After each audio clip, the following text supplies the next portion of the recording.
क्या फिलिस्तीन में एक बड़ा बदलाव आने वाला है? क्या हमास अपने हथियार छोड़ने को तैयार होगा? और इस पूरे घटनाक्रम के पीछे कौन सी बड़ी ताकतें काम कर रही हैं? आज हम एक ऐसे मोड़ पर खड़े हैं जहां मध्य पूर्व का भविष्य बदल सकता है। बने रहिए, क्योंकि यह कहानी आपको चौंका देगी। दोस्तों, कल रात राम अल्लाह से एक बहुत बड़ी खबर आई। फिलिस्तीनी राष्ट्रपति महमूद अब्बास ने सीधे तौर पर हमास से एक बहुत ही साहसिक मांग कर डाली है। उन्होंने कहा है कि हमास को गाजा पट्टी की जिम्मेदारी छोड़ देनी चाहिए, अपने सभी हथियार फिलिस्तीनी प्राधिकरण को सौंप देने चाहिए और खुद को एक राजनीतिक पार्टी के तौर पर बदल लेना चाहिए। सोचिए, यह कितना बड़ा बयान है।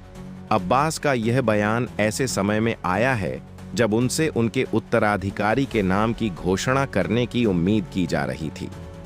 यह कदम अंतर्राष्ट्रीय स्तर पर फिलिस्तीनी प्राधिकरण की स्थिरता को लेकर उठ रहे सवालों का जवाब देने की कोशिश के तौर पर भी देखा जा रहा है। अब थोड़ा हमास के बारे में जान लेते हैं।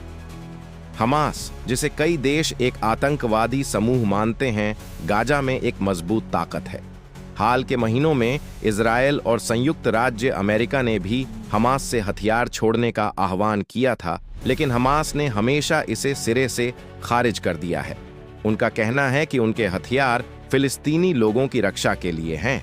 तो अब्बास की इस नई मांग पर हमास क्या प्रतिक्रिया देगा? क्या वे अपने हथियार सौंप देंगे? यह एक बहुत बड़ा सवाल है, जिसका जवाब आने वाले दिनों में ही पता चलेगा। अब्बास ने सिर्फ हमास से हथियार छोड़ने की मांग ही नहीं की, बल्कि उन्होंने 7 अक्टूबर 2023 को इजरायल पर हुए हमास के हमले की कड़ी आलोचना भी की। उन्होंने कहा कि इस हमले की वजह से ही इजरायल को गाजा को तबाह करने का बहाना मिल गया। जैसा कि आप जानते हैं, हमास के उस हमले के बाद इजरायल ने गाजा में हमास के खिलाफ एक बड़ा सैन्य अभियान शुरू कर दिया था, जिसके भयानक परिणाम हमने देखे हैं। अब जाहिर है कि हमास चुप नहीं बैठेगा। हमास, जो इजरायल के साथ शांति प्रयासों का हमेशा से विरोधी रहा है, ने अब्बास पर पश्चिमी तट में उग्रवादी गुटों के खिलाफ कार्रवाई करने का आरोप लगाया है। यानी दोनों तरफ से आरोप प्रत्यारोप का दौर जारी है। अब्बास के इस नए बयान पर हमास की तरफ से अभी तक कोई आधिकारिक प्रतिक्रिया नहीं आई है, लेकिन माना जा रहा है कि वे इसे आसानी से स्वीकार नहीं करेंगे। इस बीच अब्बास ने विश्व के नेताओं से भी एक महत्वपूर्ण अपील की है।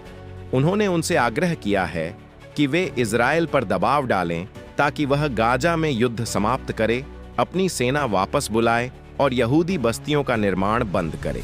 अब्बास ने यह भी साफ कहा कि जब तक फिलिस्तीनी लोग 1967 के मध्य पूर्व युद्ध से पहले की सीमाओं पर अपना स्वतंत्र राज्य स्थापित नहीं कर लेते, तब तक इस क्षेत्र में शांति स्थापित नहीं हो सकती। यह एक बहुत ही अहम बयान है, जो दशकों पुराने इजरायल फिलिस्तीन संघर्ष की जड़ों तक जाता है।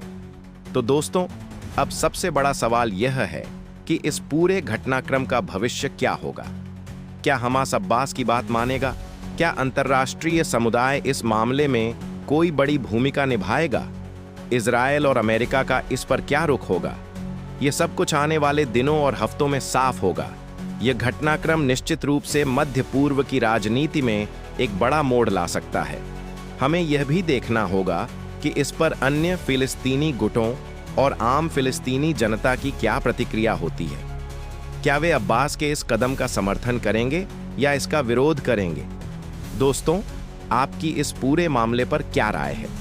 क्या आपको लगता है कि हमास को अपने हथियार सौंप देने चाहिए? क्या अब्बास का यह कदम सही दिशा में है? हमें कमेंट सेक्शन में अपनी राय जरूर बताएं। और अगर आपको यह वीडियो पसंद आया हो तो इसे लाइक करें, शेयर करें और हमारे चैनल को सब्सक्राइब करना न भूलें, ताकि आपको ऐसे ही महत्वपूर्ण खबरों का विश्लेषण मिलता रहे। अगले वीडियो में हम इस खबर के और भी पहलुओं पर बात करेंगे और देखेंगे कि आगे क्या होता है। तब तक के लिए धन्यवाद और देखते रहिए।